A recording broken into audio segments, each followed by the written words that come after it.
Hi, this is Stacia, and we're going to take a look at a tournament game that I played in the Tuesday Tussle. This is round 4 of the Tuesday Tussle 3, the third rendition of this event. The fourth rendition starts on September 29th, so if I'm not posting this video after that date, which is likely, then you can join in this one or the fifth rendition of Tuesday Tussle. Just go to progressivechess.org. Okay, but let's get into the game, right? That's what we're here for. Plus, I want to learn. All right, so I played this game a week ago. Let's see how much I remember. Okay, first things first. I think I played the black pieces. No, I did not, because this is a Smith-Morra. Okay, so I had white. Let's turn the engine off.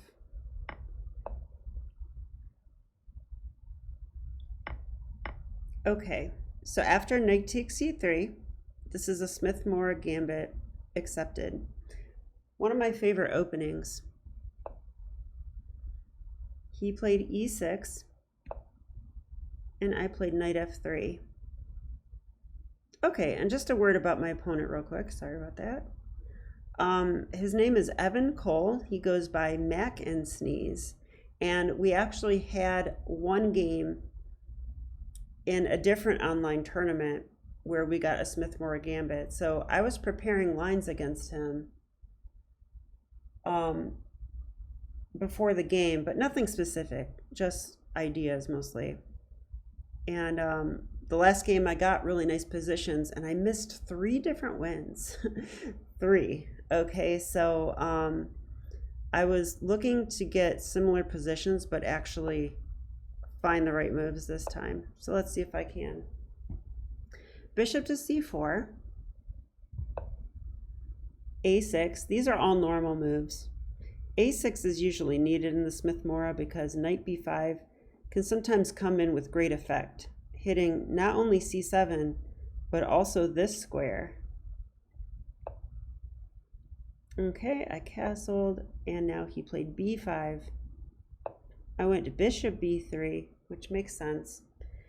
Here, you have to think about knight d5 if you're a Morra Gambit player. I don't think it works, but let's look at it. I doubt it works. This seems so early. Yeah, this just loses. Okay, I can't do that. Just checking. Bishop b3, bishop b7. Yeah, and I wasn't sure what to do here. So far, this was following our first game. And in the first game, I did play queen to e2, but I usually don't play that move until the pawn is committed to the d6 square. So like here, I already knew that the computer wants rook e1, but I didn't know why. But I know why I'm going queen e2. I want to go rook d1. So I played queen e2. And here he played knight to e7. Okay, so this is where the game deviated from our first collision on the chessboard, because in that game he went knight to f6, a riskier move. And I could actually play e5 here, and I probably would have. But this time he played knight g to e7, which is a better move.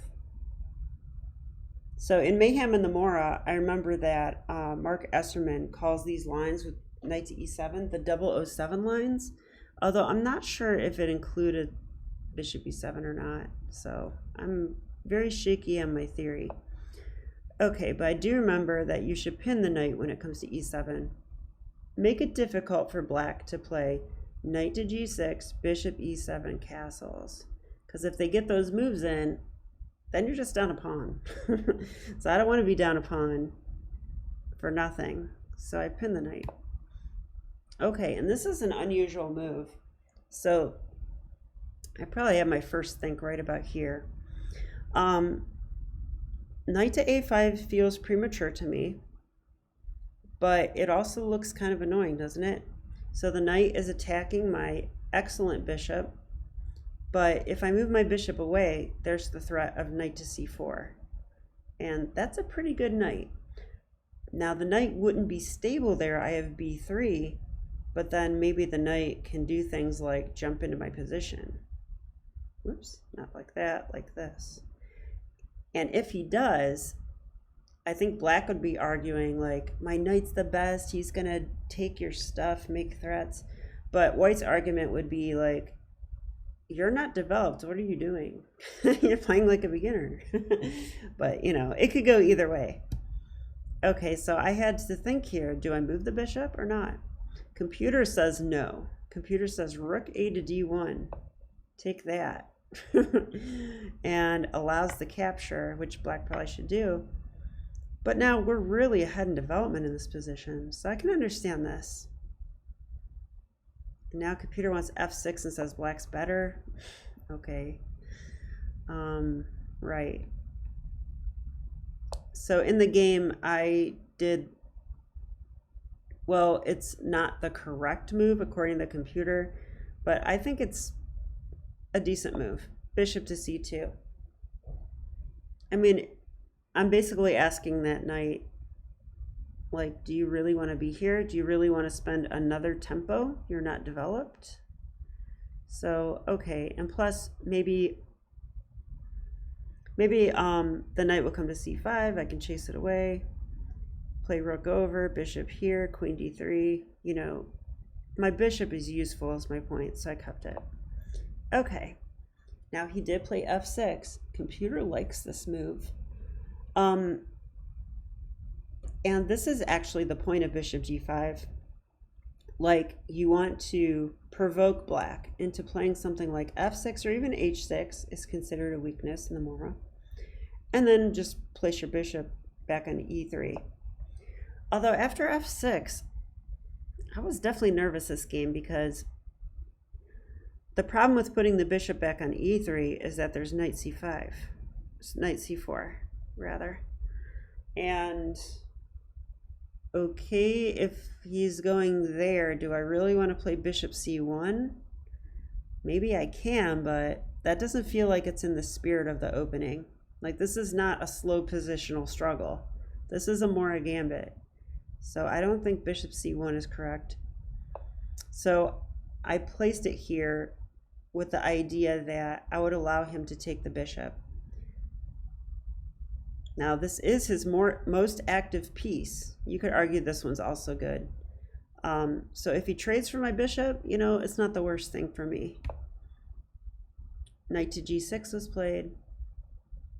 And I like that move by him because now I seeing lines where the knight goes to c4 and maybe this knight can come here and then his knight's good. So yeah, h4.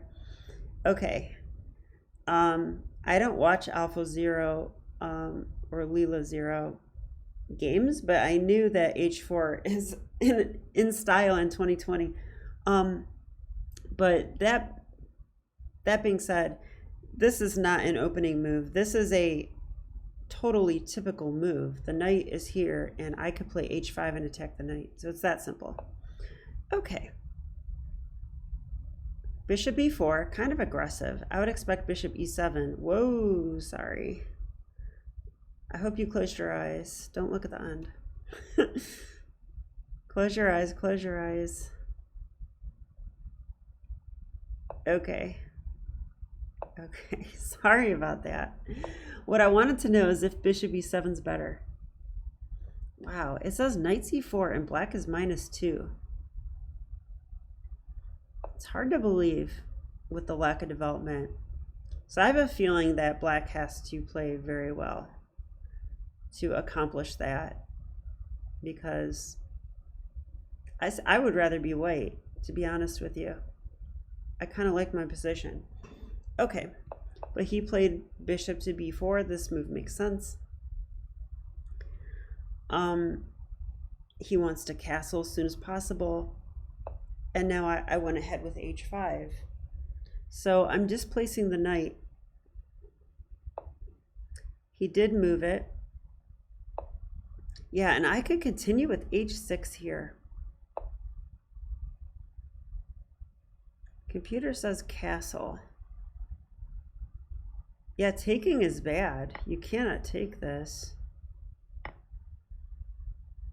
This looks kind of good for white, doesn't it? That king will never be safe. And if you go g6,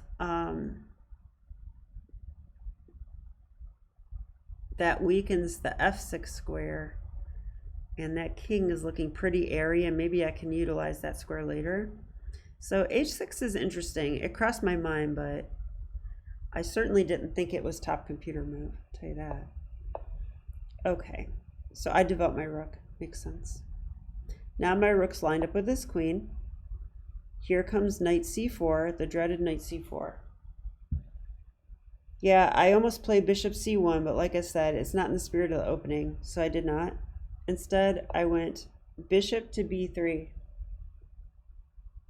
So taking advantage of the fact that f6 was played and that this is weak, notice this pawn is pinned, so this is actually hanging on e6. He took the bishop. Yeah, and here, I took the knight. I was wondering about something. Okay, yeah, this is right. He took my knight now. Not sure why he did that. Why did he do that?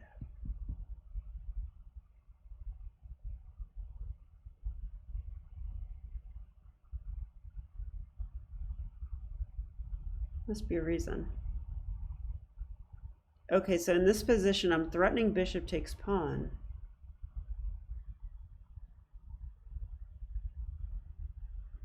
I would think something like queen c7 would be good. Like step out of the pin. Now I'm not threatening this anymore.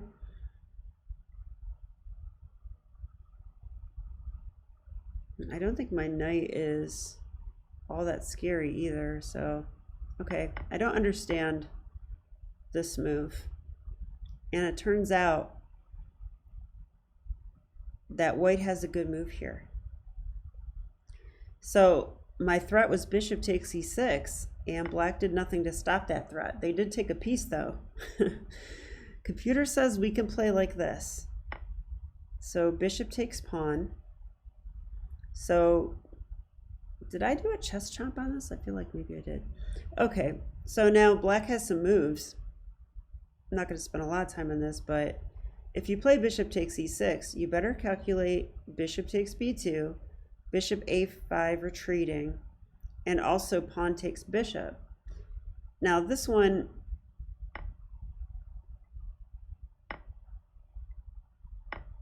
rook takes, okay, we want a pawn and a queen for a rook and a bishop, so I think that's good enough. I would, not only that, can we take the bishop now?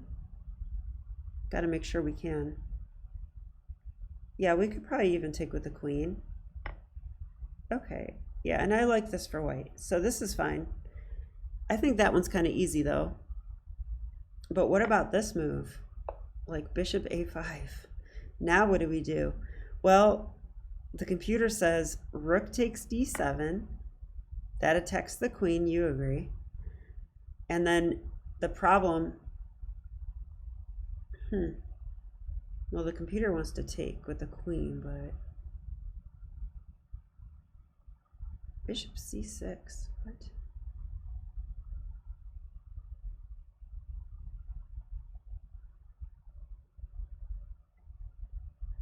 Okay, I think this all works.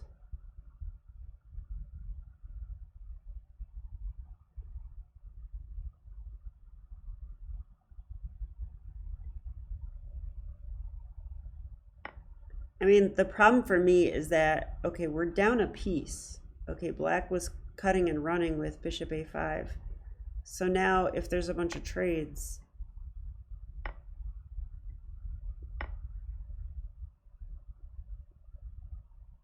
what's going on? This is hard for me to understand this. It's saying h6, okay, or e5. All right, so apparently even though black has the two bishops and black is up material, right? Isn't black up material? Two bishops, I have no bishops. Knight, knight cancels out. Rook, rook cancels out. So black has two bishops and a rook, but I have a queen. So I guess the argument is that the queen is strong because the king is so weak and we're going to have forks. And that's going to negate the two bishops. And honestly, I don't think I could evaluate this properly over the board. So that's tough. You have to see that variation to play bishop takes c6. Okay, so let's continue. After bishop takes knight, I simply took back with the pawn.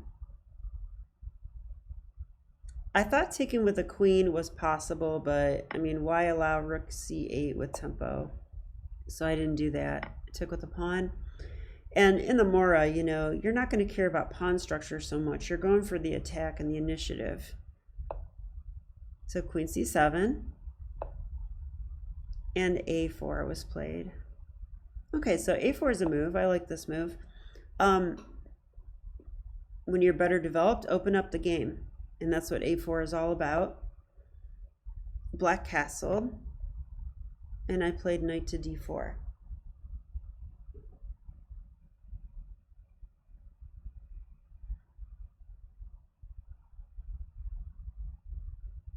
So, okay, knight d4 threatens to take the b pawn. Yeah, and there's a lot going on here, isn't there? Okay, yeah, I remember all this. Okay, I expected bishop c6. That's not the best bishop ever. Okay, he's acting like a pawn. But on the other hand, this is pretty solid now. And he stopped my threat. So I finally played h6. g5, wow. Computer actually doesn't hate it. Okay, I'm proud of this move, I won't lie. Okay, so now I played the move knight to f4, or knight to f5. Now, ironically, even though I really like this move, computer doesn't give it even top 3, which is kind of amazing. Computer is giving a takes b5 as best, queen h3. With not so subtle threats. That would win the knight. So, and e5 right away.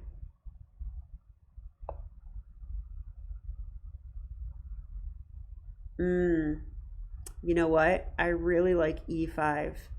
We're undermining this pawn. If the pawn takes or pushes, we take here with check. That is quite nice. And also, that's really bad because we have a pawn on h6. Okay, so I really like the ideas the computer's giving here. So my idea was knight f5 though, and I think the problem with my move, and I was worried about this during the game, is knight to g6.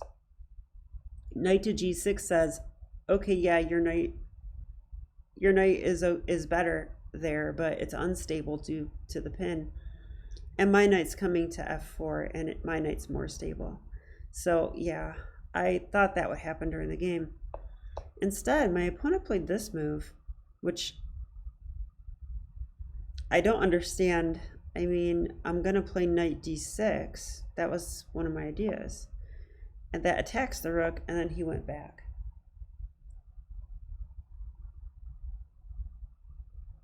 Yeah, 1,700 players. I used to think they were so strong, but, you know, they make mistakes. Okay, so now queen d4. Computer keeps wanting to take here. I don't totally know why. I think it's probably because we don't want to allow black to take, if I had to guess. So queen e5, and yeah, b takes a4 is the main move.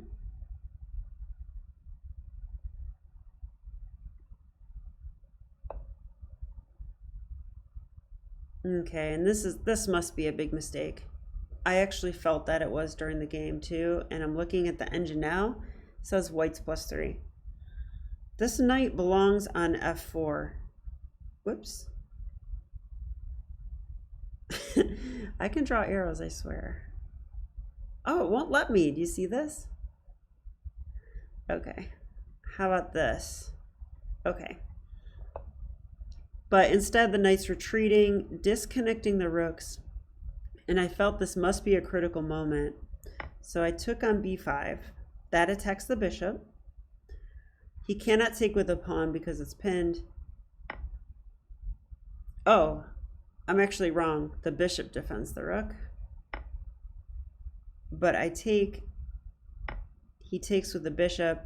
I would argue, though, that the bishop was doing a job, and now it's not. So I took the pawn. And after queen to b7, I really like white now. The d7 pawn is hanging, so I took it.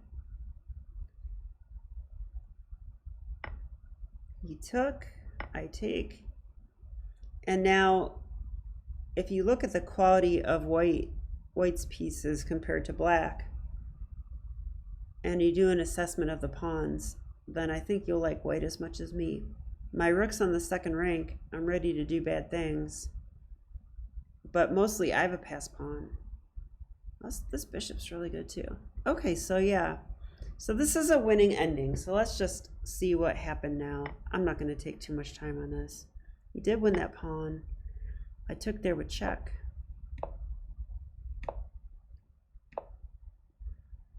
Okay, knight in. I was considering this. He stopped it. I don't like this move so much. This is like, hey, please trade because I have a pass pawn. Computer says, c4.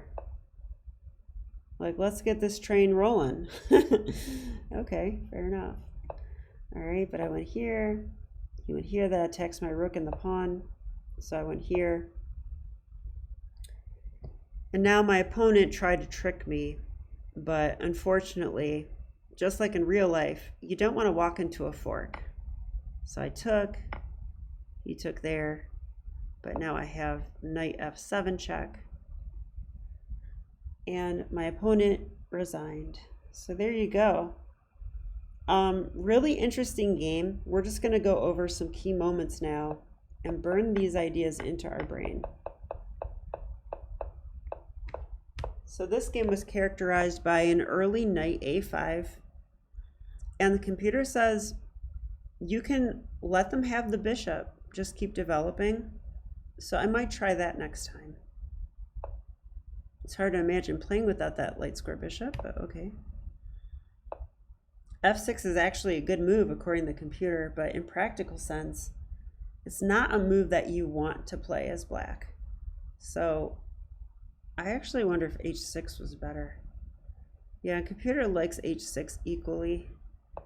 So if I had the choice between those two moves, I would play h6.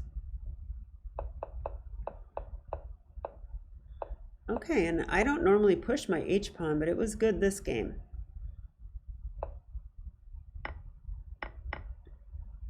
Yeah, and here, I think bishop takes e6 would be awesome to play, but it was a little too hard for me to understand and evaluate that ending. I still don't totally get it, but I think with the king in the center, the queen is strong. I think that's the essence of it. If anyone wants to chime in on that, that would be helpful to me. Okay, so he steps out of the pin, and I think a4 is correct. You want to open the game when you're better developed. And now I was just trying to play actively. Knight f5, a little too fancy maybe.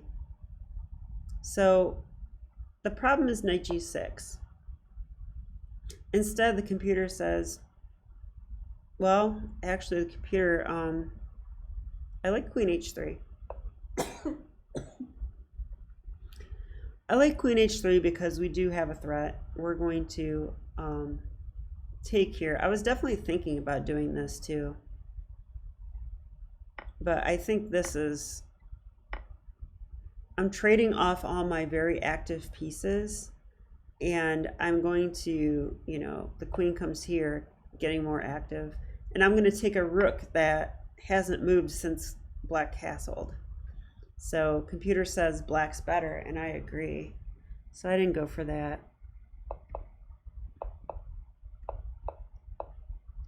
Okay, but this is often what happens in these types of games where you have an initiative, is that your opponent will break under the pressure, and I feel like that's what this move is. This is like a panicky move, in my opinion. Like, I think any calm player would just play knight g6 and say, okay, you have a great knight, good for you. My knight's better, you know? Something like that. But instead we got this, and now I was able to win some material, and eventually there's a fork. So okay, well, anyway, I hope you enjoyed the game. I hope you like seeing me on camera. I don't really like being on camera, but I'll do it for you guys, I guess. All right, so that was that game, and that will bring us to round 5 of the Tuesday Tussle, which I actually already played yesterday, but I won't spoil the result. Stay tuned for the next video. Take care and bye.